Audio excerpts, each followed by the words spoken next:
हुए, जिसको मां ने एक वचन दिया था कि कलयुग में जितने भी मेरे नाम के जागरण होंगे, हर जागरण के अंदर तेरी तारा और रुक्मण का नाम लिया जाएगा। जिस जागरण के अंदर तारा रुक्मण का नाम नहीं लिया जाएगा, उस जागरण को मैं कभी भी मंजूर नहीं करूंगी। ये वचन दिया था माने राजा हरिश्चंद्र को। अब देखना यह है कि तारा और रुक्मण कौन थी, कहां से पैदा हुई, इस संसार में कैसे आई, ये दोनों सच्ची बहनों की कथा है। आइए सभी को मेरे साथ हाथी ताली बजाते हुए चलना है और किस तरह है। आओ तुम्हें हम कथा सुनावे, भगी तो तारा रानी की, भगी तो तारा रानी की।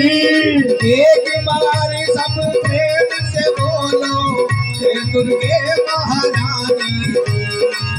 एक बार सब प्रेम से बोलो, जय दुर्गे महारानी की।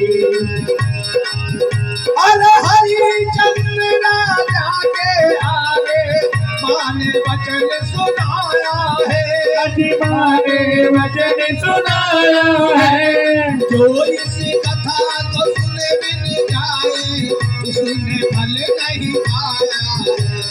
जो इस कथा को सुन बिन जाए, उसने फल नहीं पाया है। अरे मैया ने खुद कहा था, माँ ने क्या कहा ना राजा हरिश्चंद्र से, मैया ने खुद कहा था मैं फिर कलयुग में आऊंगी, मैं फिर कलयुग में आऊंगी। जहाँ कथा तारा की होगी, वही मैं बैठी पाऊंगी। जहाँ कथा तारा की होगी, वही मैं बैठी पाऊंगी। सच्चे दरबार की पंजाब प्रांत में एक सप्रस नाम के राजा राज करते थे और माँ के परम भक्त थे। एक साल के अंदर 2 नवरात्रे पड़ते हैं और दोनों नवरात्रों में राजा माँ के नाम का यज्ञ रचाया करते थे। लेकिन कुदरत ने उनके जीवन में बहुत बड़ा दुख बख्शा। उनका बुढ़ापा आ गया, लेकिन कोई संतान पैदा नहीं हुई राजा की। एक दिन उन्होंने ब्राह्मण को बुलवाया, कहा अगर ब्राह्मणों, मेरे बारे में पत्रा खोल कर कोई सुबह विचारी है और मुझे बताइए कि मेरे कोई संतान पैदा होगी कि नहीं। पंडित कहने लगे, महाराज आप आदि शक्ति के पुजारी हैं, उस माँ में बहुत बड़ी शक्ति है, आप उन्हीं का गुणगान करिए, माता आपके वैसे ही मनोकामना पूर्ण करेंगे। तो क्या होता है कि जगदम्बे के सेवक ने फिर संगत को बुलवाया है, करके सब परिवार इकट्ठा माँ का यज्ञ रचाया है। राजा ने अपने परिवार को इकट्ठा किया। आज जिस प्रकार से इस समिति वालों ने अपने परिवार को इकट्ठा किया है, अपने रिश्तेदारों को बुलवाया है, संतों भक्तों अपने दरवाजे बुलाओ का आदरभाव किया है और माँ का जाप कराया है, उसी तरह से राजा ने भी अपने परिवार को इकट्ठा किया और माँ के नाम का जागरण रचाया।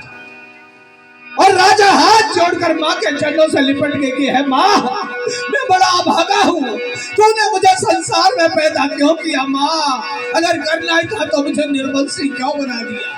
हे माँ, औलाद का दुख सिर्फ वही समझ सकते हैं जिनके कोई औलाद नहीं होती।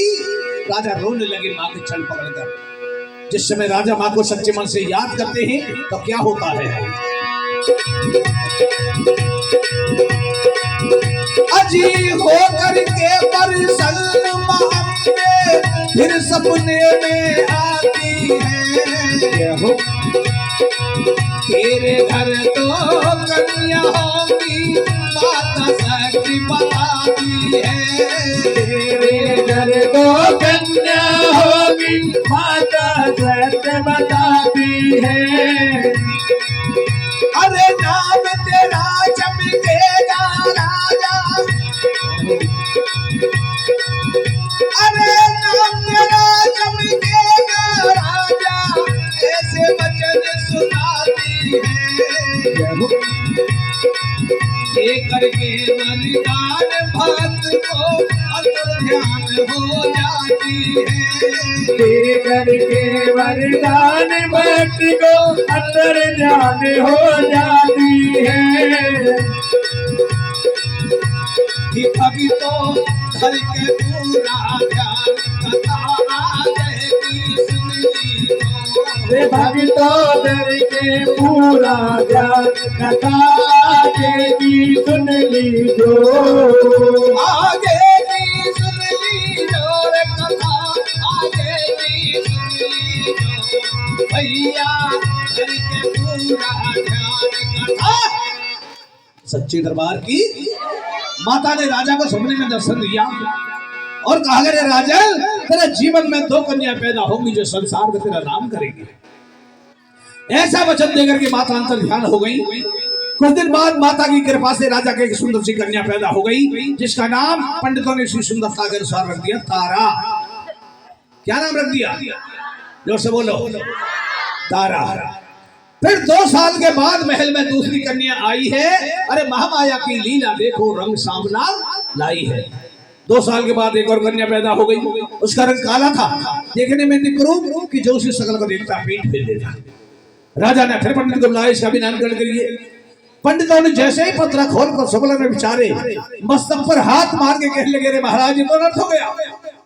आपके महल में जो दूसरी कन्या जन्मी है ये शुभ नहीं है, इसलिए अच्छा यही है कि इस कन्या को आप मरवा डालिए। राजा कहने लगे, रे ब्राह्मणों ये क्या कह रहे हो? मैंने बड़ी मुश्किल से जीवन में 2 कन्या को पाया है और तुम कहते मरवा डालिए। मैं ऐसा नहीं करूंगा। तो ठीक है महाराज, अगर आप ऐसा नहीं करेंगे तो आप पछताएंगे। आपके महल में कोई ना कोई घटना घट जाएगी, अनिष्ट हो जाएगा। राजा कहने लगे, ब्राह्मणों मुझे इसके बारे में बताइए, ऐसा क्यों हुआ? राजा की आज्ञा पाकर पंडित कथा सुनाने लगे। कहने लगे, महाराज अरे राजा की सुन करके आज्ञा पंडित कथा सुनाते हैं। शांत चित्त हो करके राजा माँ का ध्यान लगाते हैं। शांत चित्त हो करके राजा माँ का ध्यान लगाते हैं। अरे कनका दिल कर सुनो रे राजा, तुमको सत्य बताना है।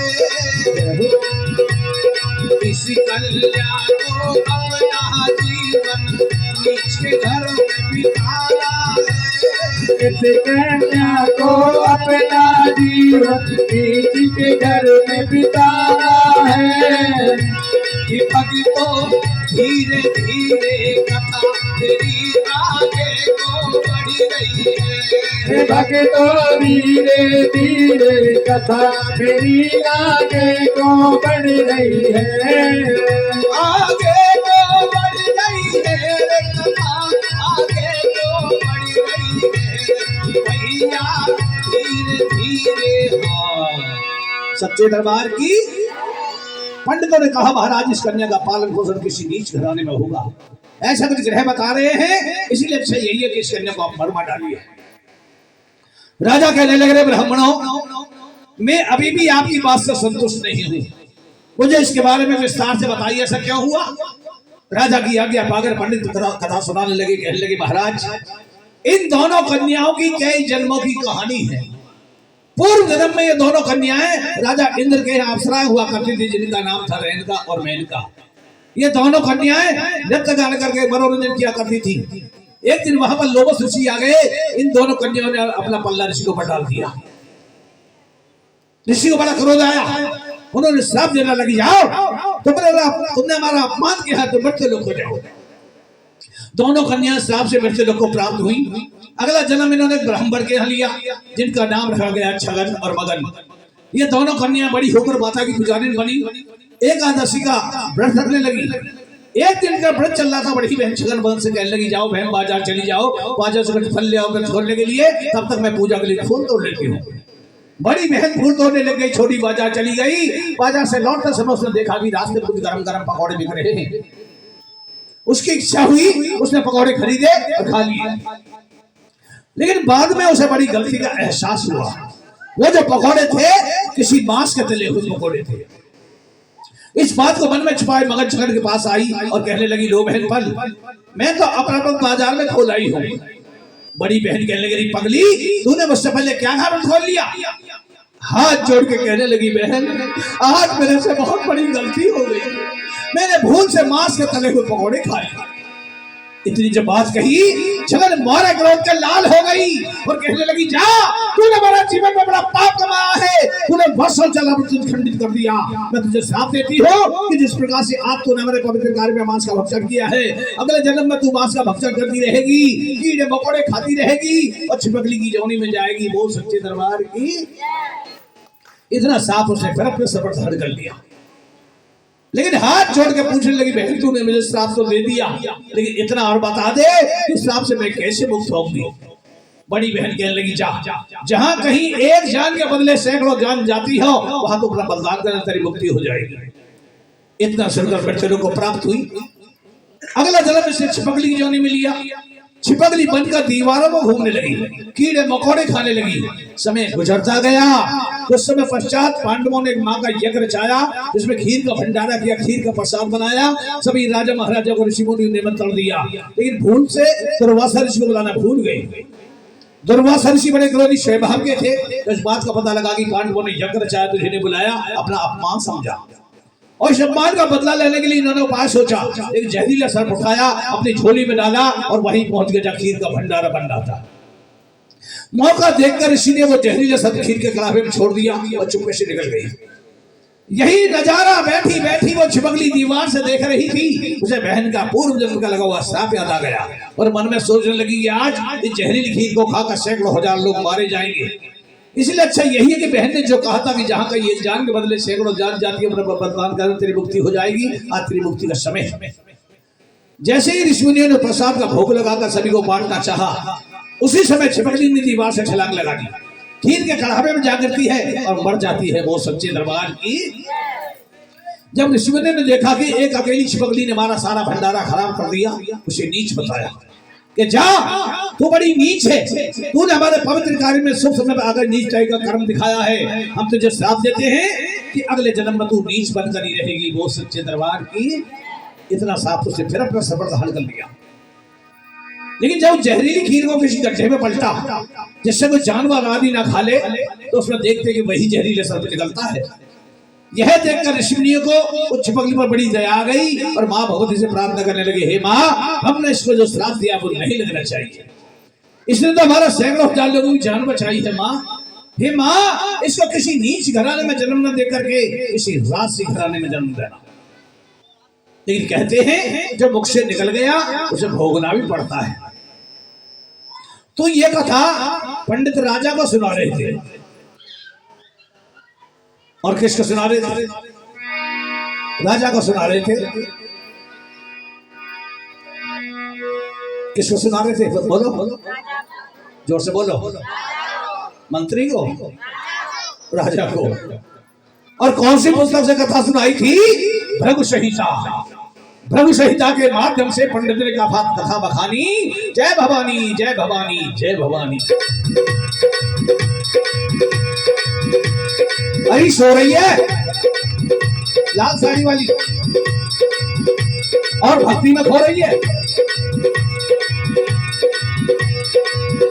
अरे वही छिपकली राजा मेरे कन्या बनकर आई है।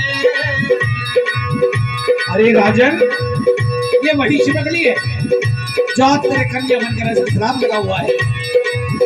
अरे पलना इसको नीच घराने लीला अजब दिखाई है। पलना इसको नीच घराने लीला अजब दिखाई है। अरे कभी श्राप ना खाली जावे, अरे कभी श्राप ना खाली जावे, ना तुम झूठी आस करो,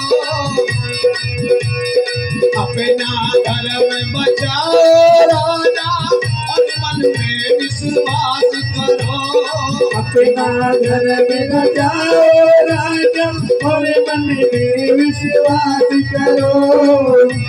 कि भक्तों होनी हो के रहे, मिटे ना लेख मिटाने से। भक्तों होनी हो के रहे, मिटे ना लेख मिटाने से। ना लेख मिटाने से, मिटे ना लेख मिटाने मौनी हो रहे मिटे ना। सच्चे दरबार की पंडितों ने कहा महाराज ये वही छिपकली है जो अंतरे कन्या बनकर ऐसे श्राप लगा हुआ है, इसलिए अच्छा यही है कि इस कन्या को आप मरवा डालिए, अपना धर्म बचा लीजिए। राजा कहने लगे रे ब्राह्मणों, माँ बाप को अपनी औलाद को अपने हाथ से मारना एक महापाप होता है, मैं ऐसा नहीं कर सकता, मुझे कोई ऐसा उपाय बताओ जिससे मेरी कन्या मुझसे दूर हो जाए और मुझको पाप ना लगे। पंडित कहने लगे महाराज इसका एक उपाय है, एक सुंदर सा लकड़ी का बक्सा मंगवाइए और उस बक्से को हीरे जवाहरात गड़वाकर इस कन्या को बक्से में बंद करके किसी नदी में बहा दो, जिससे कन्या भी आपसे दूर हो जाएगी और आपको पाप नहीं लगेगा। राजा ऐसा ही करते हैं, मंत्री को बुलवाकर एक सुंदर सा लकड़ी का बक्सा मंगवाते हैं। किस तरह से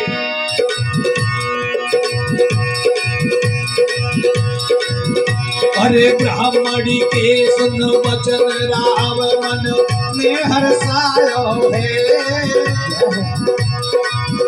अरे फौरन मंत्री भेजिए मंगवायो है, अरे फौरन मंत्री भेजिए बक्सा मंगवायो है, हाँ फौरन मंत्री भेजिए बक्सा मंगवायो है। बकस हीरों से जड़वायो और बकस हीरों से जड़वायो, बकस हीरो से जड़वायो रे बकस हीरो से जड़वायो, अरे पत्थर सो कर जिगर लाडली उसमें जड़वायो, अरे पत्थर तो कर जिगर लाडली उसमें डलवायो।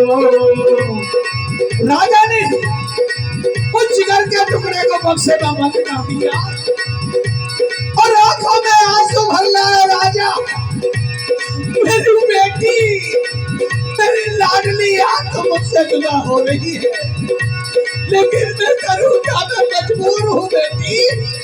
राजा रोने लगे हैं। अरे पत्थर तो कर जिगर लाडली उसमें डलवायो, अरे पत्थर तो कर जिगर लाडली उसमें डलवायो। बहन जी कैसे आंखों में आंसू भर लाई, क्या हो गया? फिर ख्याल आ जाते हैं, अरे पत्थर तो कर जिगर लाडली उसमें डलवायो, अरे पत्थर तो कर जिगर लाडली उसमें डलवायो। बदल गयो किस्मत को नक्सार, बदल गयो किस्मत को नक्सार, बदल गयो किस्मत को नक्सार, बदल गयो किस्मत को नक्सार। अरे कन्या करके बंद बहादी पानी में नक्सार, अरे कन्या करके बंद बहादी पानी में नक्सार। जिस समय बक्से को पानी बहाया गया,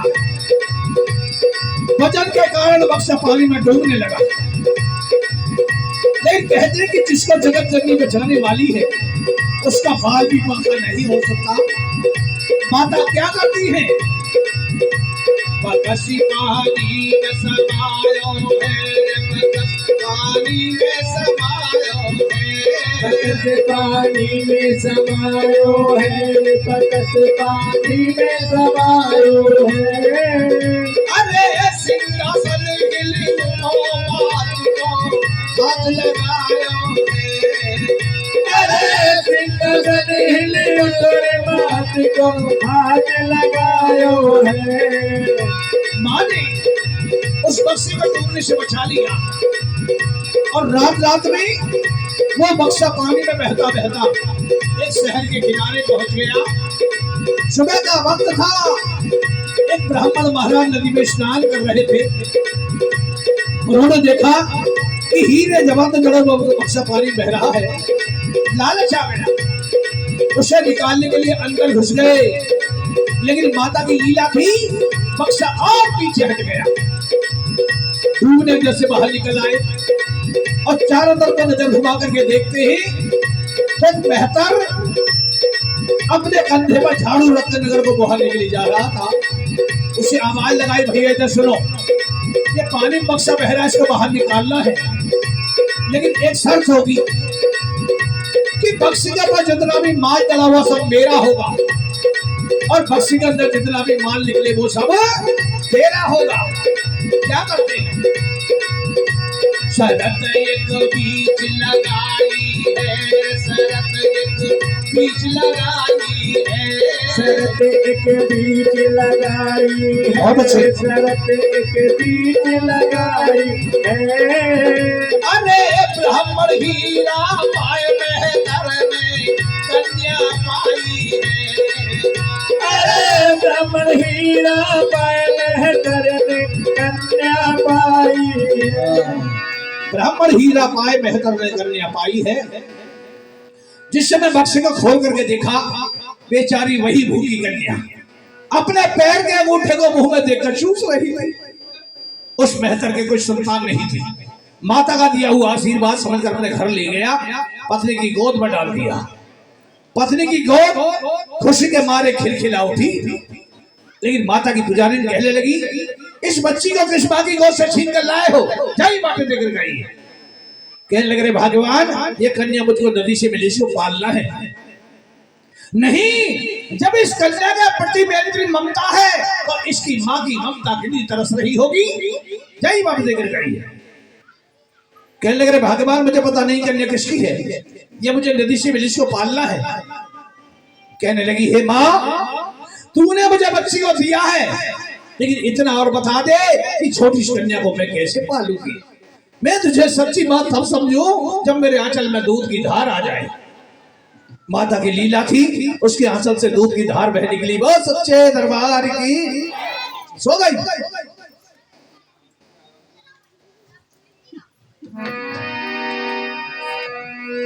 उसके आंचल से दूध की धार बह निकली, उसे दूध पिलाया और बड़े प्यार के साथ उस कन्या का नाम रख दिया गया रुक्को। क्या नाम रख दिया? जोर से बोलो, जोर से बोलो, जोर से बोलो। कह रहा ढुक्को, रुकमण। उसका नाम रख दिया रुकमण, जिसको प्यार से रुक्को कह बोलते थे।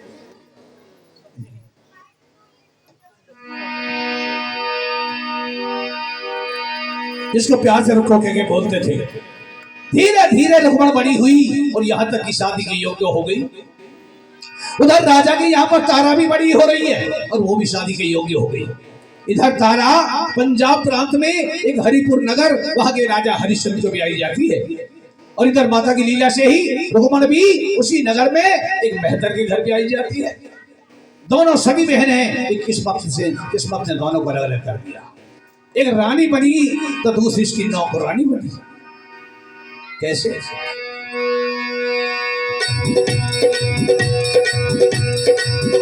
अरे तारा रुक्मण दो बहना, दोनों ही माँ की पुजारिनी थी।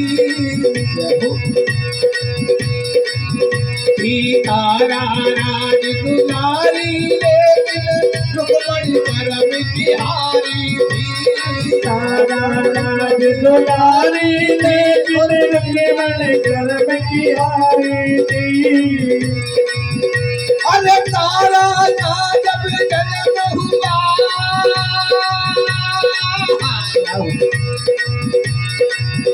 अरे तारा का जब जन्म हुआ तो घर घर बजी बधाई थी।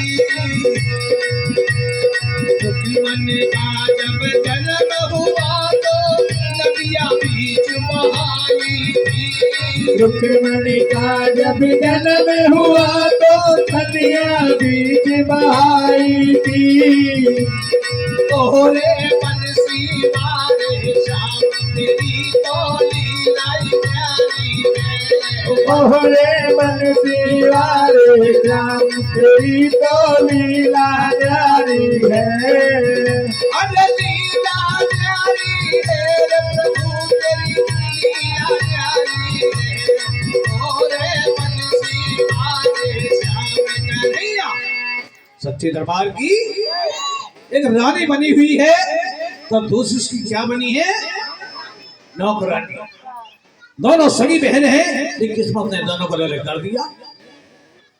इधर रानी तारा माँ की परम भक्ति थी, माँ के नाम का कीर्तन किया करती थी, माँ के नाम का गुणगान किया करती थी। रानी तारा माँ के नाम का पंथ ले लिया था रानी तारा ने। सुबह शाम माँ के नाम की जोत जगाया करती थी रानी तारा। रम गई थी रानी तारा माँ की भक्ति में। एक समय के लिए भूखी सो जाए करती, कभी माँ के नाम को नहीं छोड़ती रानी तारा। एक दिन उसने माँ से मन्नत मांगी कि माँ, जिस दिन मेरी खाली गोद को भर दोगी, मैं तुम्हारे नाम का जागरण करवाऊंगी अपने महल में। माँ ने रानी तारा की गोद को भर दिया और कुछ दिन बाद रानी तारा के एक सुंदर सा पुत्र पैदा हो गया, जिसका नाम रखा गया सुंदर। सुंदर बेटा लाडला। इधर रानी तारा पुत्र की खुशी में जाकर तैयारी कर रही है। कहते हैं कि माँ का नाम लेने के लिए इंसान को कोई ना कोई बहाना चाहिए, बिना बहाने कभी जागरण नहीं हो सकते। ना तो अंदाजा लगा लीजिए, कोई का बहाना ढूंढते थे, घर में कोई पुत्र पैदा होता या उसका जन्मदिन होता, उसकी खुशी में जागरण कराते हैं। कोई बहाना ढूंढते हैं, कोई नई शादी होकर आती है, नई लक्ष्मी घर में कदम रखती है, उसकी खुशी में जागरण कराते हैं। कोई बहाना ढूंढते हैं, कोई नया मकान बनवाते हैं, गृह प्रवेश का बहाना ढूंढते माता का जागरण कराते हैं। और कोई बहाना ढूंढते हैं जब इंसान के ऊपर कोई दुख आके पड़ जाता है, उस दुख में कोई सहारा नजर नहीं आता, एक सिर्फ माँ का नाम याद आता और माँ से मन्नत मांगते है, माँ अगर हमारा दुख दूर हो गया तो तुम्हारे नाम का जागरण करा देंगे। तो माँ का नाम लेने के लिए इंसान को कोई ना कोई बहाना चाहिए, बिना बहाने के भी जागरण हो ही नहीं सकते। आज हमारे युवा मित्र मंडल के समस्त भक्तों ने मिलकर ये माँ का जागरण कराया है। इसके पीछे भी कोई ना कोई बहाना जरूर होगा, मैं मानने से बात हूं। तो मैं समिति वालों से पूछना चाहता हूं, आपने जो जागरण कराया है, आपको जागरण कराने का क्या बहाना मिला है? मैं खड़े होकर के यहाँ कोई बता दो।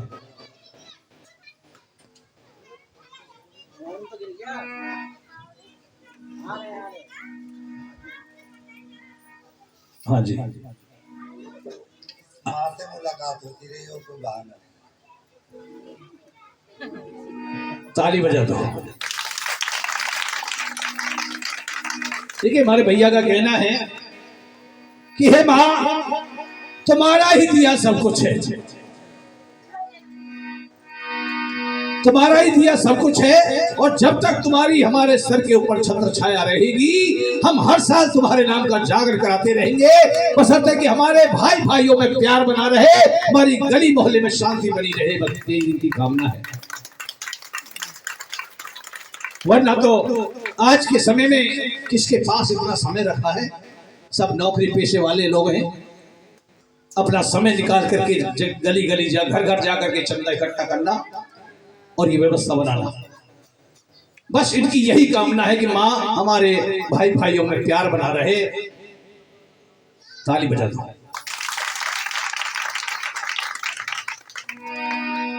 तो मैं भैया से निवेदन करूंगा कि माँ के चरणों में जाकर एक छोटी सी अरदास लगवा लो कि माँ, हम ये सच कह रहे हैं,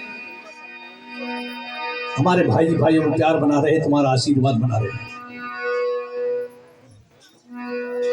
उसी तरह से रानी तारा को भी जागरण कराने का बहाना मिला उसकी पुत्री खुशी का।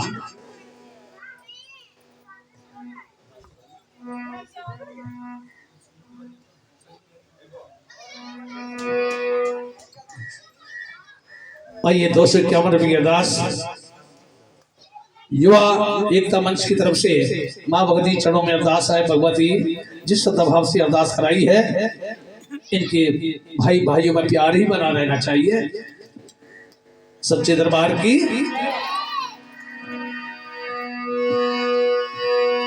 उसी तरह से रानी तारा को भी जागरण कराने का बहाना मिला उसकी पुत्री खुशी का। इधर रानी तारा पुत्री खुशी में जागरण की तैयारी कर रही है। छोटी सी है। सच्चे दरबार की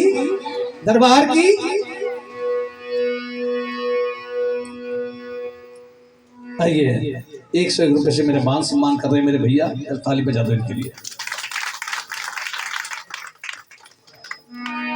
इधर रानी तारा पुत्र ऋषि में जागने की तैयारी कर रही है और उधर रुक्मण की सास रानी तारा के झाड़ू लगाने के लिए जाया करती थी।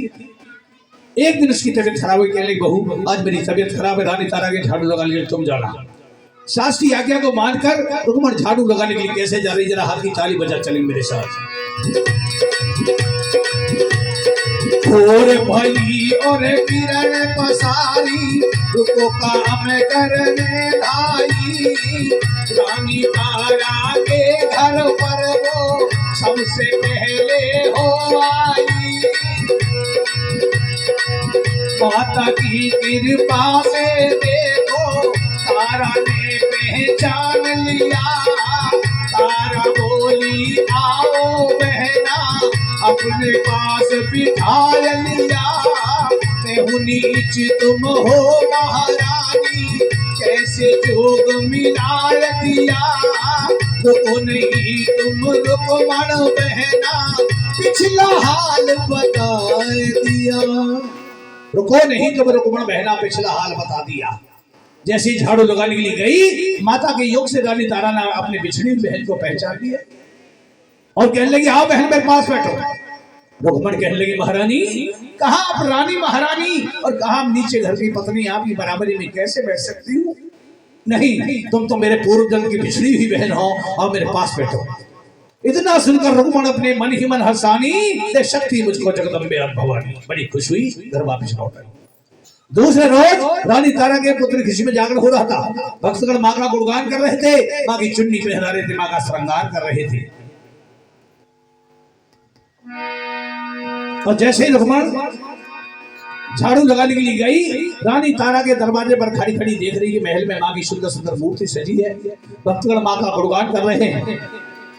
दरवाजे के बाहर खड़ी खड़ी माता की मूर्ति को एकचित होकर देखने लगी और मन ही मन रुक्मण का मन भी माता की मूर्ति में रम गया और उसने भी मन ही मन मां से मुराद मांग ली है, मां आज इस प्रकार से रानी तारा ने पुत्री खुशी में जागरण कराया है, अगर मेरी भी खाली गोद को भर दोगी तो मैं भी ऐसे तुम्हारे नाम का जागरण करा दूंगी अपने घर पर। मां ने रुक्मण की भी गोद को भर दिया और कुछ दिन बाद रुक्मण के भी सुंदर सा पुत्र पैदा हो गया। धीरे धीरे पुत्र 5 साल का हो गया। लेकिन कहते हैं कि इंसान मोह माया में, लालच में, औलाद के लाड़ प्यार में सबकी धरे वादों को भी भूल जाता है। दिन बीते रुको का बेटा 5 वर्ष का हो आया और प्यार में भूल गई बेटे के जगराता ना कर पाया। जो मां से मन्नत मांग कर आई थी रुक्मण जागरण कराना भूल गई। लेकिन कहते हैं कि जगत जननी मां खटखट वासिन हर एक इंसान के मन की बात जानती है। किसने मुझसे क्या बातें की हैं, किसको क्या करना धरना सब कुछ जानती है जगत की पालनहार। कहते हैं कि एक माँ ने हम जन्म दिया, एक माँ हमको पाल रही, जग जननी जगदम्बे माँ जग के काम संभाल रही। माँ ने रुक्मण की गलती का एहसास करवाया, उसके पुत्र के चेचक निकल आई जिसको माता कहते हैं, और चेचक के चक्कर में पुत्र इतना बीमार पड़ गया कि रुक्मण बच्चे को गोद में लिए दिन रात रो रही है, लेकिन बच्चा ठीक नहीं हो पा रहा। उदास होकर रुक्मण रानी तारा के पास पहुंची। रानी तारा ने बहन के चेहरे को देखकर पहचान लिया कि आज मेरी बहन किसी परेशानी में है। जब मारी घूसा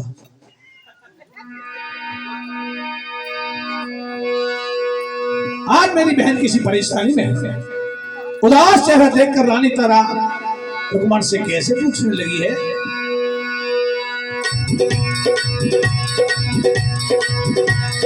रुक्मण बहना मुझे बता दे क्या हो रही बेचैन इतनी हार लगी। रुक्मण बहना मुझे बता दे क्या हो रही बेचैन तो इतनी हार लगी। रानी तारा कहने लगी पगली, अब तो तेरा बेटा भी 5 बरस का अब तो तेरा बेटा भी 5 बरस का हो आया। घर पर तेरे ये बहना हर दरिया आनंद छाया, फिर जो चेहरा मुरझाया, फिर जो चेहरा मुरझाया, जो भरे भरे हार नहीं और रुक्मण बहना पूछे। मुझे बता दे क्या हो रही बेचैन तो इतनी हार गई। रानी तारा कहने लगी पगली, कहीं तेरा बच्चा बीमार तो नहीं है? और माना कि तेरा बच्चा बीमार है तो पगली तो सुबह धूप तो नहीं हो गई? अरे याद कर ले, तूने मैं कौन कबूल तो नहीं कर रखी बच्चे के ऊपर, याद कर। इतनी जो बात कही रुकमण के अचानक ध्यान आ गया और कहने लगी, हाँ बहना। अरे रुकमण बोली, महारानी मैंने गलती करके दुख पाया। रुकमण बोली, महारानी मैंने गलती करिए दुख पाया। जगराता बोला मैंने लाल हजारी जब पाया। जगराता ना करवायारी मैंने, जगराता ना करवाया। दुखी हुई मेरी बहन इतनी हार गई। और रुकमण बहना मुझे बता दे क्यों हो रही बेचैन तो इतनी हार गई। इतना कहकर रुकमण अपने आंखों में आंसू भर लाई और फपक फपक कर रोने लगी। कहने लगी, अरे लाल मेरा बीमार पड़ा, क्यों मेरी तबीयत बचल रही। लाल मेरा बीमार पड़ा यूं मेरी तबीयत बदल रही। बेटा मेरे के बहना चेचक माता निकल रही, लाल की सूरत बदल रही, लाल की सूरत बदल रही। जो दुखी हुई दिन रैन में इतनी हार गई। और रुकमण बहना मुझे बता दे क्यों हो रही बेचैन तो इतनी हार गई। सच्चे दरबार की रानी तारा कहने लगे, री पगली, तूने अपनी गलती का एहसास कर लिया, ये क्या कुछ कम है? जा बेटे के ऊपर 100 रुपया माँ के नाम का उतार कर रख देना और पीले चावल किसी लाल कोरे कपड़े में बांधकर पंडित जी के पास चले जाए जागरण वालों के, और जागरण करा दे, तेरा बच्चा ठीक हो जाएगा। तो क्या होता है कि क्षमा मां से मांग के रुकमण फिर पंडित के पास गई। जागा करवाना है हमको, रुको ने ऐसी बात कही। नाम तेरे का जागा कर दे, 5 रुपए दे जाओ अभी। पंडित जी कहने लगे, हे रुकमण, तुम जागरण के नाम के 5.25 रुपए हमारे घर पर दे जाओ, हम तुम्हारे नाम का जागरण अपने घर पर ही कर लेंगे।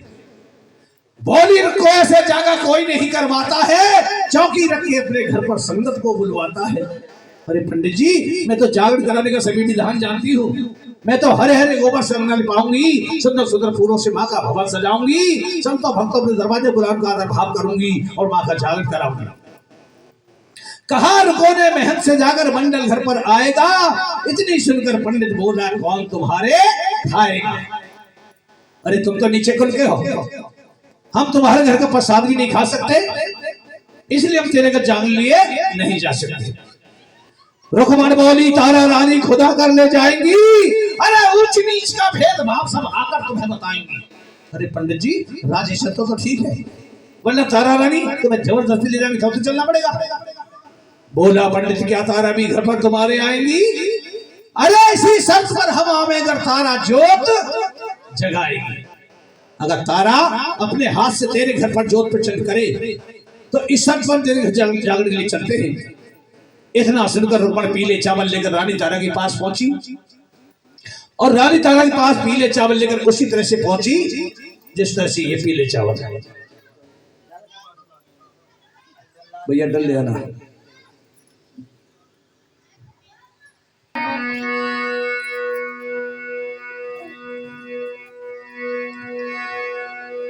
रानी तारा के पास पीले चावल लेकर रुकमणी उसी तरह से पहुंची जिस तरह से ये पीले चावल, ये पीले चावल इस लाल कपड़े के अंदर बांध कर हमारे भाई ने सभी ने मिलकर के हमारे हाथ में सौंपे। इसको जल कहते हैं। इसका बहुत बड़ा विधान है जो जाने सुधाले। इस लाल कपड़े के अंदर वो शक्ति छुपी पड़ी है जो कभी युवा मित्र मंडल के सदस्यों ने मिलकर के ये माँ का भार अपने सर पर ले लिया था कि माँ का जागरण कराएंगे। वो भार इन्होंने अपने सर से उतार कर हमारे सर के पर लाद दिया। अब हमारा फर्ज बन जाता है कि इस भार को उतारने के लिए हम अपनी भक्त मंडली को साथ के दरवाजे पर आए और जागरण संपूर्ण करके इनके सर के भार उतारे, अपने सर के भार को उतारे। भगवत ही ना करे रास्ते में आते आते हमें कोई घटना घट जाती या कोई बात बन जाती और हम यहाँ पर नहीं पहुंच पाते, तो ये भार जान कराने वालों को सर पर नहीं होता, बल्कि जिंदगी भर के लिए हमारे सबके सर के ऊपर लदा रह जाता। आज माँ की लीला है, सब कुछ ठीक ठाक है। आज हमारे सर का भार भी और समिति के समस्त भक्तों के सर का भार भी उतर रहा है, जागरण संपूर्ण होने के लिए जा रहा है। एक बार हाथ उठा के प्रेम से कहिए सच्चे दरबार की। एक बार सारे सभी समिति वाले हमारे पंडित जी पहुंची और रानी तारा के सामने हाथ जोड़कर खड़ी हो गई। कहने लगी बहन अगर तुम चाहो तो मेरे घर जागरण हो सकता वरना नहीं।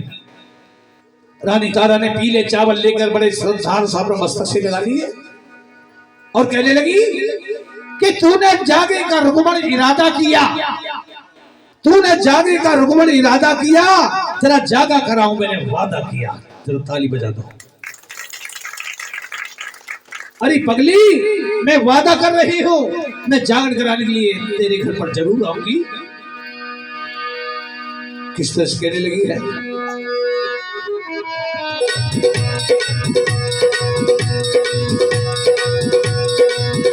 अरे रुकमन बहना तेरे घर में जरूर आऊंगी।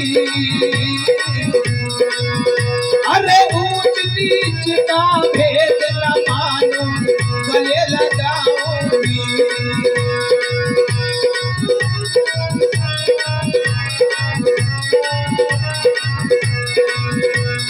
और अरे ऊंच नीच का भेद न देखो माता माने हैं। अरे बेटी बेटा सब ही होते कितना जाने हैं। माँ बेटी बेटा सब ही होते कितना जाने हैं। तेरे घर में जाकर दिखिए जोत जलाऊंगी। अरे ऊंच नीच का भेद न मालूम गले लगाऊंगी। ऊंच नीच का भेद न मानो गले लगाऊंगी। अरे पगली में तेरे घर जाऊंगी, अवश्य आऊंगी। रानी तारा ने पीले चावल मस्तक से तो लगा लिए, लेकिन बाद में दिमाग चकरा गया रानी का। मन में तरह तरह के विचार हैं। तूने वादा तो कर दिया, तू पहुंच भी पाएगी नहीं। किस तरह कहने लगी कि डलते रह लेकर के रुकमण मन मेरा चकराया है, कोशिश पूरी करूंगी बहना आगे उसकी माया है। रानी तारा की बातें कोई चुगलखोर सुन लेता है, हरिश्चंद्र राजा से जाकर सब चुगली कर देता है कि राजा आज नीच घराने तेरी रानी जाएगी और धर्म कर्म सब नष्ट ही होगा। प्रजा भी हंसी उड़ाएगी, महाराज रानी को जाने से रोक ली। राजा कह रहे क्यों झूठ बोलते हो? नहीं महाराज बिल्कुल सत्य कह रहा हूं, अगर मैं झूठ बोलूं तो चोर का हाल सो मेरा हाल। राजा कहने की बात सत्य है, तो मुझे कोई ऐसा उपाय बताओ जिससे मेरी रानी ना जा सके। चुगलखोर कहने लगा महाराज इसका एक उपाय है। हंसी के स्वभाव से कह रहा हूं महाराज कि अपनी उंगली में चीरा लगाकर नमक की पट्टी बांध कर पलक पर लेट जाना, नहीं तो रात को आपको नींद आएगी और नहीं रानी जा सकेगी। राजा ऐसा ही करते हैं, घमंडी राजा थे, चारों तरफ से पहरा सख्त कर दिया, ताले लगवा दिए और रानी आज हमारे सर में बहुत भाई दर्द है, हमारा सर दबाइए। पतिव्रता स्त्री राजा की आज्ञा मानकर अपने घुटने पर सर रख करके दबाने लगती है। धीरे धीरे रात गुजरने लगी और रानी की चिंताएं बढ़ने लगी। मन में तरह तरह के विचार आने लगे रानी के, और किस तरह से मां से फरियाद कर उठी रानी तारा। और लेट गया पलंग पर राजा, नींद नहीं लेकिन आती, नींद नहीं लेकिन आती। जो जो रात गुजरती जाती तारा रानी घबराती। वो जो रात गुजरती जाती तारा रानी घबराती। अरे जाना आज तो मुश्किल होगा है माँ, जाना आज तो मुश्किल होगा, तारा मन में लाती है, अजी तारा मन में लाती है। लाज बचाना बाजरी दम पे रो रो आस लगाती है। वो नाद बचाना मादक दम पे रो रो मात लगाती है। अरे बीच भंवर में नाम है मेरी है माँ, बीच भंवर में नाम है मेरी, किसी को पार लगा दे माँ, अजी इसको पार लगा दे माँ। दुखी मणि के घर जगना है, तुझे वहाँ पहुँचा दे माँ। मुर्ख बन के घर जगराता है, मुझे वहाँ पहुँचा दे माँ। आइए माँ ने अपना फेरा लगा दिया है, चलते रहो। माँ ने फेरा लगा दिया है और जागरण मंजूर हो चुका है माँ को। बड़े श्रद्धा आपके भक्त हैं यहाँ पर, सभी का बड़ा मान सम्मान करना जानते हैं भैया। आओ माँ, दरबार में आओ।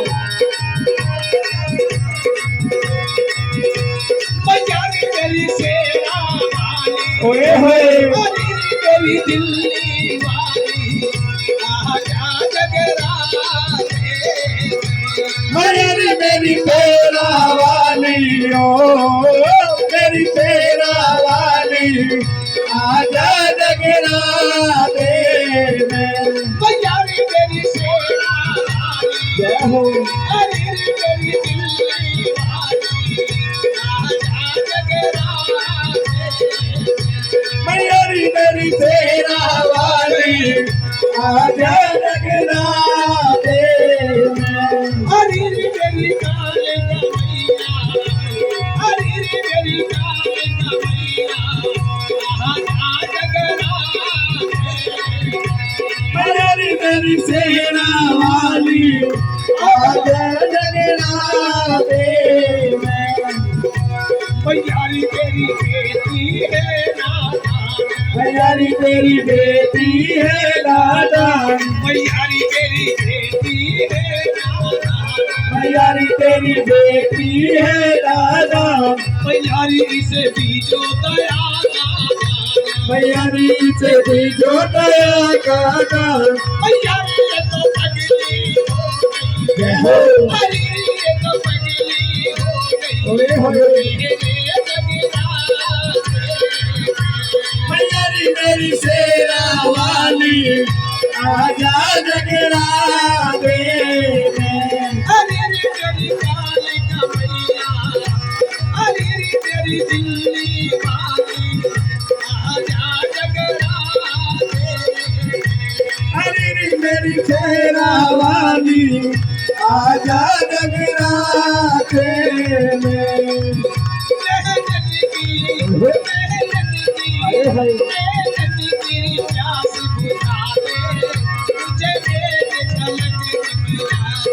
मेरा धन की प्यास बुझा दे, मुझे एक झलक दिखला दे। ओए होए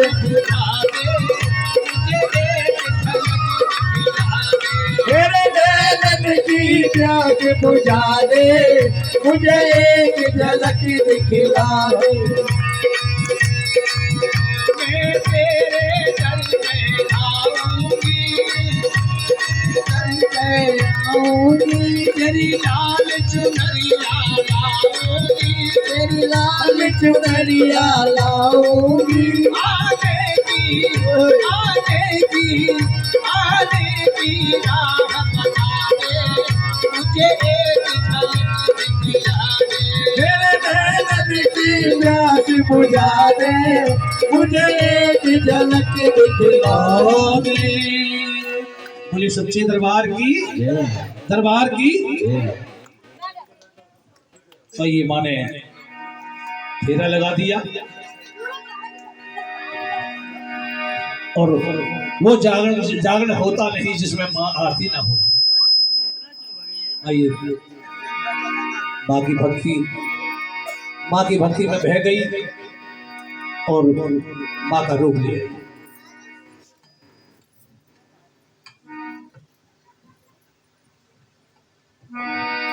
हमारी कथा कहाँ चलने थे भूल गए, कौन बताएगा? हाँ?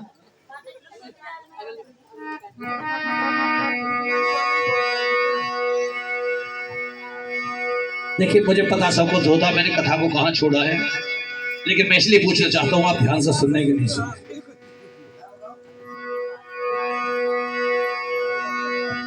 जिस समय रानी तारा माँ को सच्चे मन से याद करती है, माँ का सिंहासन डोल गया। माँ ने देखा मेरी बच्ची परेशानी में है। माँ ने ठंडी ठंडी हवा का झोंका जिस समय चलाया तो क्या होता है कि सच्चे मन से तारा रानी माँ का ध्यान लगाती है, इतने ही में हरिश्चंद्र राजा को नींद आ जाती है। और ताली कौन बजाएगा, तुम्हारा पड़ोसी या धनीराम?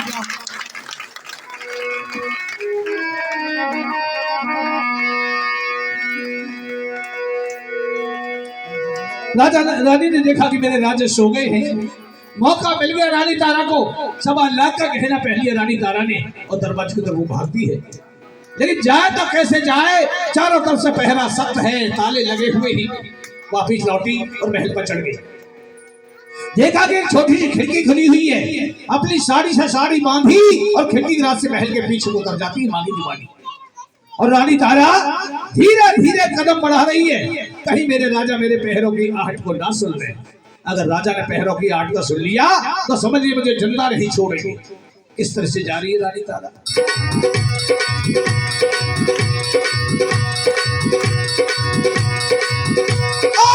छम छम करती चल रही रानी, धूल समरी का भर के, धीरे धीरे पाँव धरती राजा जी से डर के। धीरे धीरे पाँव धरती राजा जी से डर के। हाँ धीरे धीरे पाँव धरती राजा जी से डर के।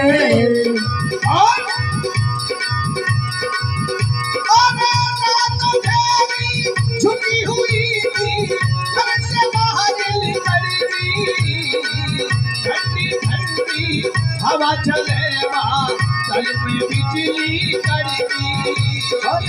ठंडी ठंडी हवा चले तल में बिजली कड़की। हुई दीवानी माँ के नाम मर गए। धीरे धीरे पादरती राजा जी से डर के। धीरे धीरे पाँव धरती राजा जी से डर के। धीरे धीरे पाँव धरती राजा जी से डर के, कहीं मेरे राजा मेरे पहरों की आहट को ना सुन। जिस समय रानी तारा जा रही थी, बादलों में बिजली चमक रही थी, ठंडी ठंडी फुहारें पड़ रही थी। चलते चलते सामने से 2 चोर मिल गए रानी तारा को और दोनों चोरों ने रानी को घेर लिया है।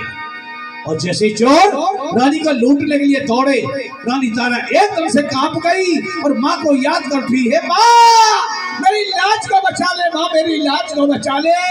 आज तेरी बेटी तेरे सहारे पर निकली है माँ, अगर तूने मुझे सहारा नहीं दिया तो समझ ले आज तेरी बेटी की इज्जत उठने जा रही है, माँ मुझे बचा ले। रो रो के माँ से कहने लगी, क्या अरे देख तारा रोवे खाड़ी नगरिया। अरे एक तारा रोवे ओ एक तारा रोवे खाड़ी नगरिया में। हरी माँ मेरी लाज बचा ले, बचा ले। हरी माँ मेरी लाज बचा ले, रो नगरिया। अरे एक तारा रोवे खाड़ी नगरिया में।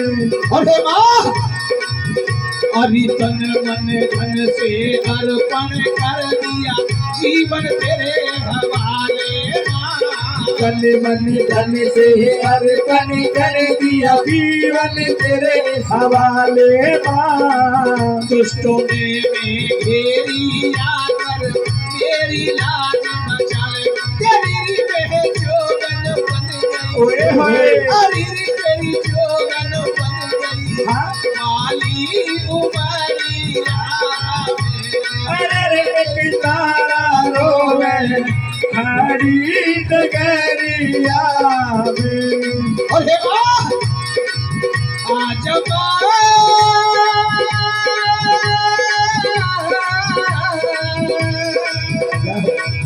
सेना वालिया तेरी तारा ये पुकारे, आज चली हूँ मान तेरे ही सहारे।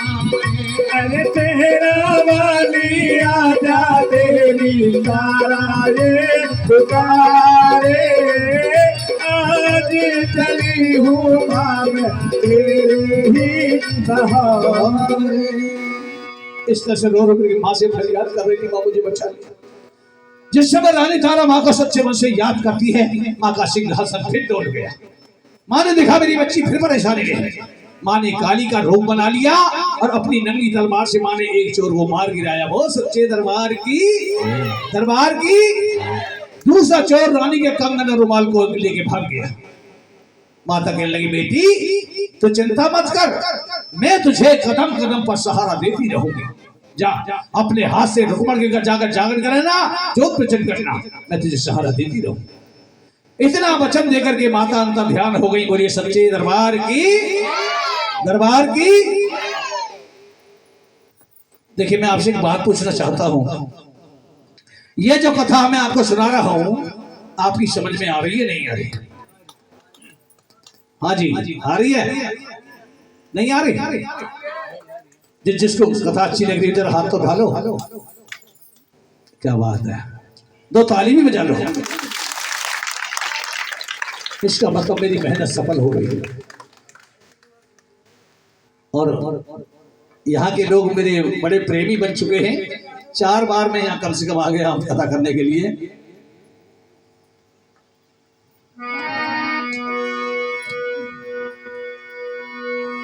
एक बात मुझको याद आ गई, रात को जब मैं अपने घर से यहां रहा था तो इस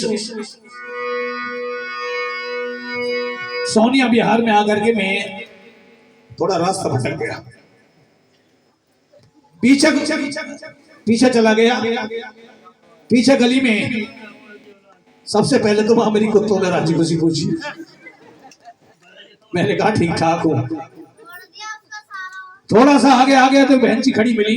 मैंने उससे पूछा, बहन जी इधर को जान हो रहा है? कहने लगी हम मैं। थोड़ा सा आगे आया, एक भैया खड़े मिले, उनसे भी मैंने पूछा भैया इधर को जागरण हो रहा है? वो भी कहने लगा हम मैं। मैंने सोचा कि सोनिया बिहार में मुझे हम बीमारी कहां से लग गई।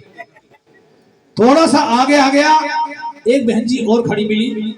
मैंने उससे भी पूछा बहन जी इधर को जागरण हो रहा है? कहने लगी जी हाँ। बड़ा अच्छा लगा। मैं उनसे पूछने लगा बहन जी बात बताओ। पीछे मुझे एक बहन जी खड़ी मिली, मैंने उनसे पूछा इधर को जागरण हो रहा? वो कहने लगी हम मैं। एक भैया मिले, उनसे भी मैंने पूछा इधर को जागरण हो रहा? वो भी कहने लगा हम मैं। तो इस सोनिया बिहार में हम मैं की कौन सी बीमारी है? कहने लगी भैया ऐसा है कि जो अनपढ़ होते हैं वो हम मैं कह के बोल देते हैं, और जो पढ़े लिखे होते हैं वो जी हाँ कह के बोलते हैं। तो मैंने कहा बहन जी फिर तो आप जरूर पढ़ी लिखी हुई होगी। कहने लगी हम मैं। सच्चे दरबार की रानी तारा भीगती हुई रुक्मण के दरवाजे तक पहुंच गई। रुक्मण ने देखा कि मेरी बहन आ गई है, उसके चरणों से लिपट गई एकदम से। अरे मेरी बहन तू आ गई, तेरे में बड़ा एहसान किया है, तू आ गई। रानी तारा कहने लगी पगलीश में एहसान की क्या बात है, मैं तो अपना फर्ज निभाया तो मैं चली आई। महारानी तुम इतनी अंधेरी रात में आई हो, तुम्हें रास्ते में आते आते तो परेशानी तो नहीं हुई? इतना सुनकर रानी तारा की आंखों में आंसू छलक आए और फपक फपक कर रोने लगी। कहने लगी, बहन तुम मुझसे मत पूछ मैं कैसे कैसे आई हूँ। रो रो के बताने लगी है क्या?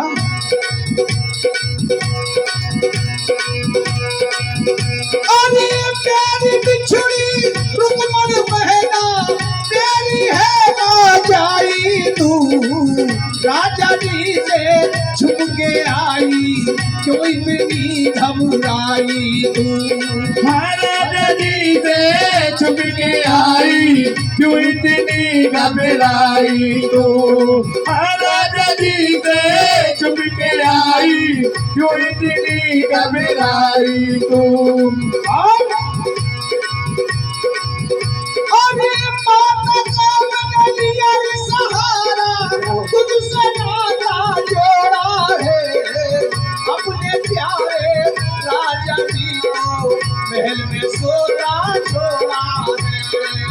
अपने प्यारे राजा जी को महल में सोता छोड़ा है। अरे जुगल खोर के कहने से पर की चाली थी, सुला दिया राजा को माने, कूद के महल चली थी। सुला दिया राजा को माने, कूद के महल चली थी। अभी घेर नहीं चोरों ने लहावे बहना, ये नहीं चोरों ने लहावे, माने उड़ बचाई हूँ। राजा जी से छुप के आई, क्यों इतनी घबराई हूँ? सच्चे दरबार की अरे पगली, मैं ही जानती हूँ मैं कैसे कैसे आई हूँ। इतना सुनकर रानी तारा की गोली भरकर अंदर ले गई। आश्रम में बिठा दिया रानी तारा को। रानी तारा ने सुंदर सुंदर फूलों से माँ का भवन सजाया, माँ की जोत प्रचंड की बनी सच्चे दरबार की। और रानी तारा ने माँ की बहुत सुंदर सुंदर भेंटें गाई, सुंदर सुंदर लांगुरिया भी गाए। कहते कि अफसर के मिलने से पहले दरबार से मिलना पड़ता है। जब किसी ऑफिस में किसी अफसर से मिलने के लिए जाते हैं, एक चौकीदार बैठा होता गेट पर। अफसर के मिलने से पहले दरबार से मिलना पड़ता है, माता के मिलने से पहले हनुमान से मिलना, जिनको लांगुरिया भी कह देते हैं। और लांगुरिया एक ऐसी मस्त धुन होती है जिस पर माता बहन और भक्त नाचना शुरू कर देते हैं। आइए, रानी तारा सुंदर सुंदर लांगुरिया गा रही है और लांगुरिया पर माँ की संतनी और हमारे राहुल जी की धर्म पत्नी कहाँ बैठी है? कहाँ है? अम्मा है। अच्छा अच्छा, वो सो रही है।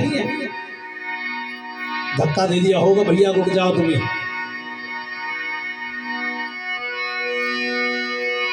आइए, किस तरह से सुंदर सुंदर लांगुरिया गा रही है। और बाकी संतनियां देखिए, जितनी भी जागरण समिति की सदस्य है वो हाथ उठा देना जरा, कौन कौन बैठी है। हाँ, जो समिति वाले की धर्म पत्नियां हैं, जितने मेंबर हैं उनके धर्म पति, हाथ उठाओ।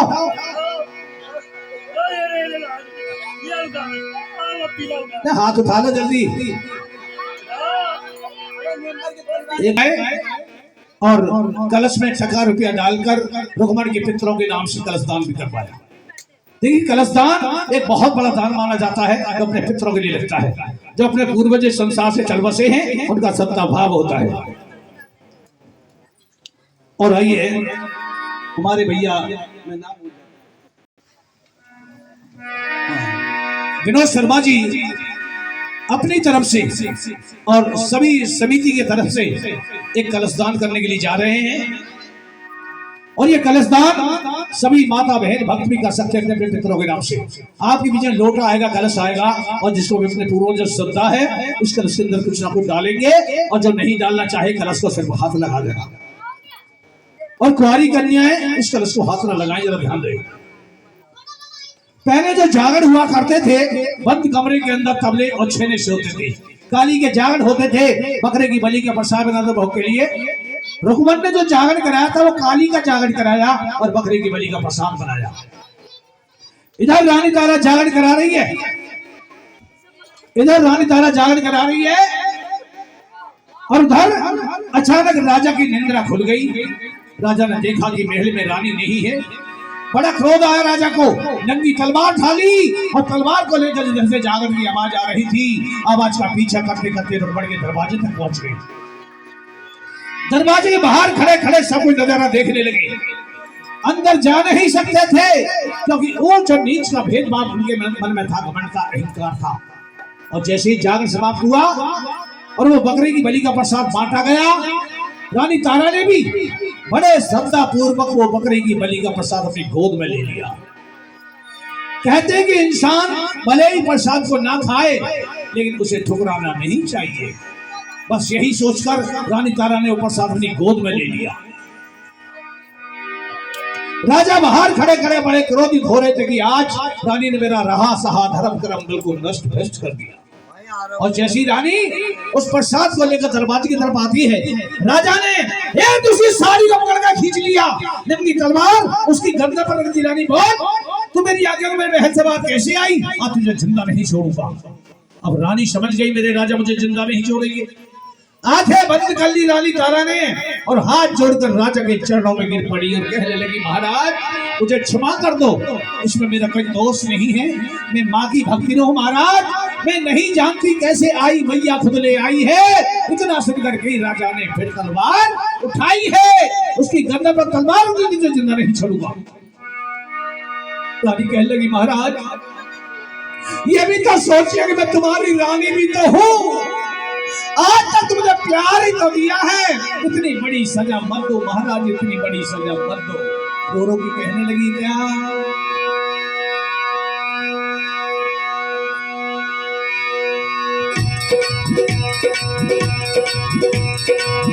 मुझे प्यार की जिंदगी देने वाले, मुझे प्यार की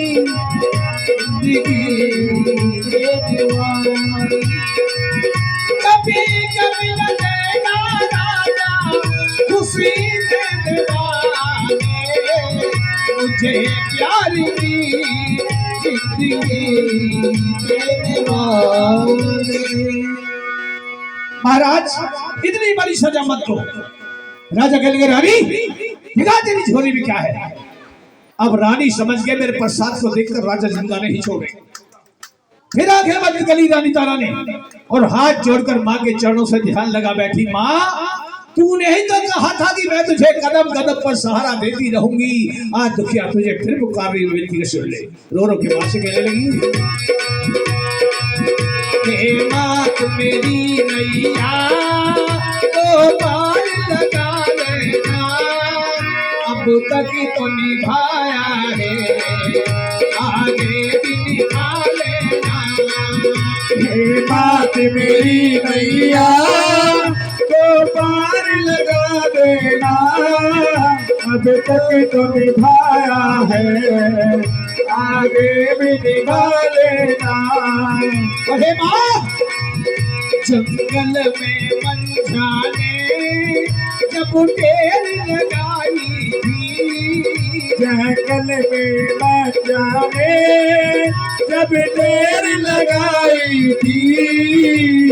हे माँ जिस समय रानी मंझा को वनवास दिया गया था उस समय रानी मंझा गर्भवती थी और बियाबान जंगल में जब उसके बच्चा पैदा होने वाला था माँ, और दर्द के मारे जिस समय तड़प रही थी, उसकी सहायता के लिए जंगल में कोई भी नहीं था माँ, कोई भी नहीं था। जब लोलो के तुमको याद कर रही थी तो आपने क्या किया था माँ?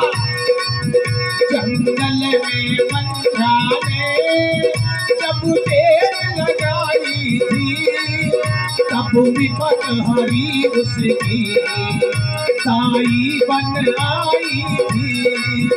हे मात मेरी नैया को पार लगा देना, अब तक तो निभाया है, आगे भी निभा लेना।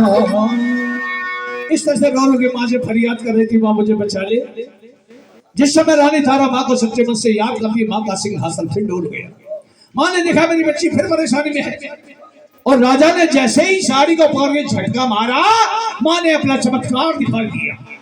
उसकी गोद में जो बकरे की बलि का प्रसाद था, माता की लीला से 5 प्रकार की मेवा में बदल गया। बहुत सच्चे दरबार की जो हड्डियां थी फूल मकाने बन गए, जो मांस था किशमिश छुआरे बादाम बन गए, जो खून था केसर रोली बन गए। अभी आपके सामने प्रसाद आएगा, पंचमेवा का बट रहा है, वो ये वही प्रसाद है। राजा ने देखा कि मैंने तो अपनी आंखों से इसकी गोद में बकरी की बलि का प्रसाद देखा था, ये तो 5 प्रकार की मेवा है। चक्कर में पड़ गए राजा, कहने लगे रानी मैं समझ गया, तेरे पास समझ कोई जादू है जो अब तक तो मुझे चक्कर में चलाती आ रही है। कहने लगी महाराज मेरे पास कोई जादू नहीं है, मैंने सिर्फ माँ का पंथ मान रखा है, और ये मेरी माँ के पंथ का चमत्कार है। राजा घमंड में चूर थे, कहने लगे रानी आज मैं तेरी माँ के पंथ को यजमाना चाहता हूँ, तेरी माँ का पंथ आखिर है क्या? आज मैं महल में चलकर माता का जागरण कराऊंगा, और घोड़े को टुकड़े टुकड़े करके मोटी मोटी इसको प्रसाद बनाऊंगा, और देखो तेरी माँ में क्या शक्ति है जो घोड़े को जीवित कर दे। रानी कहने लगी महाराज मेरी माँ का पंथ कोई खेल तमाशा नहीं है महाराज, मेरी माँ का पंथ तलवार की धार है, मेरी माँ के पंथ पर आप चल नहीं पाओगे, राजन देख नहीं पाओगे। अरे राजन अगर आप मेरी माँ के पंथ को आजमाना चाहते हो तो आपको बहुत बड़ी कुर्बानी देनी होगी। राजा घमंड में चूर थे, कहने लगे रानी चाहे कितनी बड़ी सी बड़ी कुर्बानी क्यों न देनी पड़े, चाहे मेरा शरीर भी क्यों न लग जाए, लेकिन आप पीछे नहीं हटूंगा। तो ठीक है महाराज, अगर आप मेरी माँ के पंथ को आजमाना चाहते हो तो मुझे ये बताइए कि आपको संसार में सबसे प्यारी कौन सी चीज है। राजा कहने लगे रानी मुझे संसार में सबसे प्यारी चीज मेरे लिए मेरा इकलौता पुत्र सुंदर है। तो ठीक है महाराज, अगर आप मेरी माँ के पंथ को आजमाना चाहते हो तो घोड़ा तो एक निर्जीव चीज है, बेटे की बलि और देख लीजिए मेरी माँ के चमत्कार को। राजा घमंड में चूर थे, उन्होंने माँ के पंथ को आजमाने के लिए घमंड में आकर अपने इकलौते बेटे सुंदर की बलि दे दी। बेटे का टुकड़ा टुकड़ा करके राजा उसको प्रसाद बना दिया, और जैसे ही जागरण समाप्त हुआ और प्रसाद बांटा गया, राजा के सामने पुत्री उंगली आ गई। उंगली को देख करके राजा को पुत्र का ख्याल आ गया, और राजा पुत्र का ख्याल करके रोने लगी कि रानी तुम माँ नहीं बल्कि बेटे के लिए दाहन बन गई, तो मेरे इकलौते बेटे को खा गई, तुझे शर्म नहीं आई रानी? तूने मेरे संसार को उजाड़ के रख दिया, तूने मेरे संसार को उजाड़ के रख दिया। रोने लगे हैं राजा कैसे? मैं तो रो रहा रे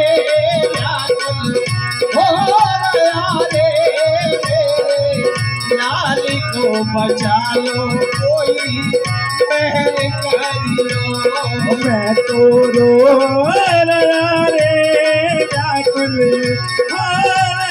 रे मेरे लाल को बचा लो कोई मेहर करियो।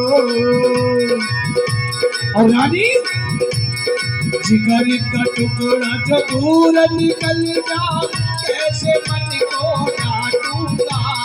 जिगर का टुकड़ा जो दूर निकल जा कैसे मन को डांटूंगा। जिगर का टुकड़ा जो दूर निकल जा कैसे मन को डांटूंगा। हीरे की कड़ी रे जो ये बात ना बड़ी रे मेरे लाल को बचा लो कोई मेहर करियो। इस तरह से राजा पुत्र का ख्याल करके रो रहे थे। रानी कहने लगी महाराज मैंने आपसे पहले ही मना किया था कि मेरी माँ का पंथ तलवार की धार आप देख नहीं पाओगे। अरे राजन आप मेरी माँ के पंथ को आजमाने के लिए चले थे ना, अरे स्त्रियों की तरह शब्द धोना बंद करिए और इस प्रसाद के आप 5 थाल सजवा लीजिए। कहने लगे किस किस के लिए? एक थाल मेरी माता के लिए, एक थाल अपने लिए, एक थाल मेरे लिए, एक थाल घोड़े के लिए और एक थाल पुत्र के लिए। राजा कहने लगे रानी तो मेरा बेवकूफ बना रही है, जब अपनी आंखों के सामने हाथों से बेटी को काट डाला उसको प्रसाद लगवा रही है? नहीं महाराज, उसके नाम का प्रसाद लगाइए। राजा ने रानी के कहने से उस प्रसाद के 5 थाल सजवा लिए।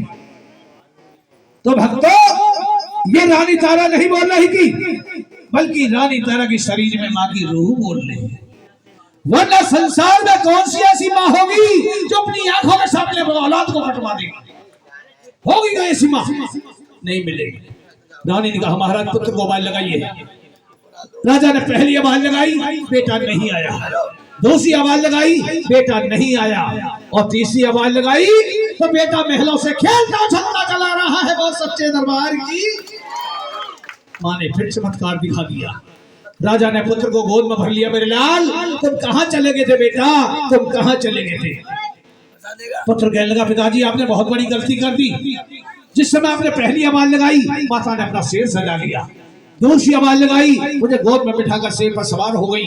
और तीसरी आवाज लगाई तो मुझे दूर से फेंक कर मार दिया कि जा तेरे बाप को तेरी बहुत जल्दी है। पिताजी अगर आप तीसरी आवाज नहीं लगाते तो माता आपको साक्षात दर्शन देने के लिए आ रही थी, लेकिन नहीं, माता ने राजा को फिर भी दर्शन दे दिया।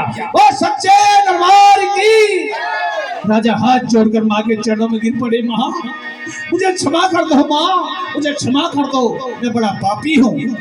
मैंने कदम कदम पर तुम्हारी परीक्षा ली, कदम कदम पर रानी की परीक्षा ली, कदम कदम पर तुम्हारे पंथ को अजमाया। माँ मैं बड़ा पापी हूँ, मुझे क्षमा कर दो। माँ कहने लगे रे राजन, भक्त मेरी परीक्षा ले और मैं उसका चमत्कार न दिखाती तो आज संसार में मुझे कौन पूछता। होता ना जो भैया चमत्कार आपका, गूंजता ना घर घर में जयकार आपका। अगर माँ के नाम की शक्ति नहीं होती तो ये घर घर में माँ की 9 दिन तक जोत नहीं जलती, ये जागरण भी नहीं होते। माँ के ताली बजा दो। माँ ने कहा रे राजन, आज तेरी भक्ति से मैं बहुत बड़ी प्रसन्न हूँ, तुम मुझसे कुछ वचन मांग ले। राजा कहने लगे माँ मैं आपसे क्या वचन मांगू? मैं मांगने योग्य नहीं हूँ, मैं शर्मिंदा हूँ, मैं पापी हूँ, मैं कुछ नहीं मांग सकता। मैं कुछ नहीं मांगूंगा। माँ ने कहा रे राजन, अगर नहीं मांगना चाहते तो यह भी मेरा वादा है कि आज मैं तुमको देना भी कुछ न अवश्य चाहती हूँ। अरे पहली बात तो ये कि तेरे मन में जब विचार था कि तारा और रुक्मण दो अलग अलग हैं, ये दोनों सगी बहन थी, मुझे इन दोनों को एक जगह मिलाना था तो मैंने मिला के दिखा दिया। बहुत सच्ची दरबार की। दूसरी बात ये कि तेरे मन में जो ऊंच और नीच का जो भेदभाव था, तेरे मन में जितना घमंड था, अहंकार था, सब मुझे चूर चूर करना था, सब वो भी मैंने करके दिखा दिया। बहुत सच्चे दरबार की। और हे राजन, एक वचन मैं तुझे अपनी तरफ से और देती हूँ कि कलयुग में जितने भी मेरे नाम के जागरण होंगे, हर जागरण के अंदर तेरी तारा और रुक्मण का नाम लिया जाएगा। जरा ताली बजाओ। जिस जागरण के अंदर तारा रुक्मण का नाम नहीं लिया जाएगा तो जागरण को मैं कभी भी मंजूर नहीं करूंगी। ये वचन दिया था हमारे राजा हरिश्चंद्र को। आज इसी वचन के कारण इस कलयुग में ये जितने भी माँ के जागरण होते हैं, हर जागरण के अंदर तेरी तारा और रुक्मण का नाम लिया जाता है। तारा रानी कथा इसलिए जरूरी है। मैंने आपसे पहले कहा था कि मैं कथा के बीच में आपको बताऊंगा कि जागरण के अंदर तारा रानी कथा क्यों जरूरी है। इसलिए माँ ने वचन दिया था राजा हरिश्चंद्र को। अंत में माँ ने राजा हरिश्चंद्र से क्या कहा है, इस बात को बड़े ध्यान से सुन लीजिए। अगर आपने मेरी 2 लाइन सुन ली तो समझ लीजिए मैंने सारी रात का जागरण सुन लिया। आइए किस तरह कहा माँ ने।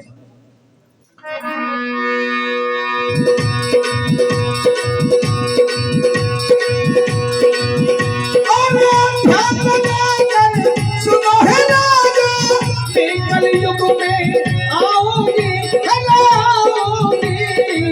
जहाँ कथा तारा की होगी, वहीं में बैठी पाओगी, वहीं में बैठी पाओगी, वहीं में बैठी पाओगी, वहीं में बैठी पाओगी। और राजन एक बात आप सुन ले,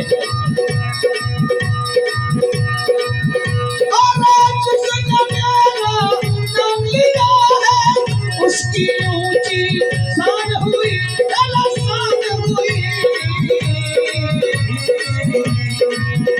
इस समय मेरा युवा मित्र मंडल के समस्त भक्तों की तरफ इशारा है।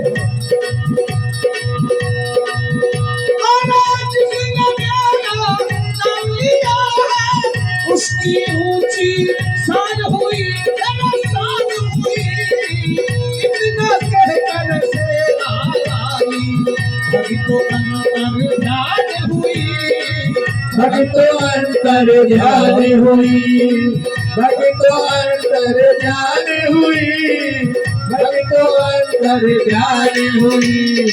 जिसमें माता अंतर ध्यान होने के लिए जा रही थी, राजा ने दौड़कर माँ के चरण पकड़ लिए और कहा, माँ ये तो मैंने मान लिया, पर जाते जाते मेरी एक बात और सुनती जाऊंगा। कहने लगी, क्या? हे माँ, तुम्हारे इस बकरे की बलि के प्रसाद को हर एक भक्त नहीं खा सकता माँ, हर एक भक्त नहीं खाता। कुछ ऐसा करो माँ कि तुम्हारे प्रसाद को हर एक भक्त ग्रहण कर सके। माँ कहने लगी, भक्त मैं भी जानती हूँ, अगर मेरे पर भक्त इसी तरह से बलि चढ़ाते रहे तो एक ना एक दिन ये संसार मुझे कलंकिनी कहेगा। मैं तुझे वचन देती हूँ कि आज के बाद जो भी भक्त मेरे ऊपर हलवा और चने का प्रसाद बांट करके भोग लगाएगा, मैं उसे ही बलि का प्रसाद समझ करके स्वीकार कर लूंगी और उसकी मनोकामना पूर्ण करूंगी। माता इतना वचन देकर के फिर अंतर ध्यान होने के लिए जा रही थी। राजा ने फिर चरण पकड़ लिए और कहा, माँ ये भी मैंने मान लिया, लेकिन जाते जाते समय मेरी बात और सुन भी जाओ माँ। बोली, क्या?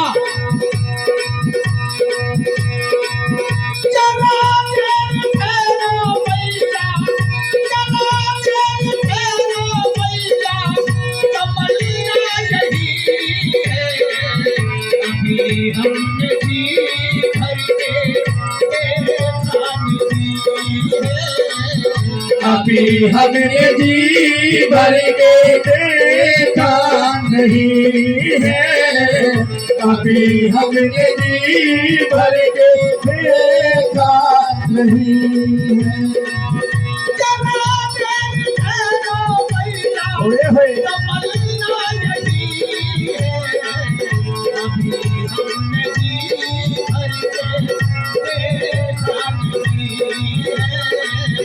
अभी हमने जी भर के देखा नहीं है। इतना वचन लेकर के माता अंतर ध्यान हो गई। राजा बड़े प्रसन्न हुए माँ के दर्शन पाकर। कहा, रानी तो धन्य है, धन्य है तू, धन्य तेरी भक्ति और धन्य तेरी माँ का पंथ। रानी में मान गया, तेरी माँ के पति को मैं मान गया। हे रानी, आज तेरी भक्ति ने मुझे माँ के दर्शन करा दिए, मैं धन्य हो गया हूँ। और आज तुझसे मैं इतना खुश हूँ कि तू भी कुछ मुझसे वचन मांग ले। रानी कहने लगी, महाराज मैं आपसे क्या वचन मांगू? हाँ, अगर देना ही चाहते हो तो मैं तो सरकार आपसे इतना मांगना चाहती हूँ कि इतने बड़े नगर में कोई भी अभी माँ का मंदिर नहीं है, एक छोटा सा माँ का मंदिर बनवा दो, बस यही चाहती हूँ। तो अंत में रानी ने राजा से क्या कहा, देखिए मेरी तरफ से कथा का अंतिम भजन है और इस भजन के अंदर आपको हाथ उठाकर इतनी जोर से हाथ की ताली बजानी है कि आपके हाथों का रंग हो जाए, जोर से बोलो, लाल। और माँ को कैसा रंग पसंद है? जोर से बोलो, लाल। माँ का चोला कैसा है? माँ की बिंदी कैसी है? माँ की चूड़ी कैसी है?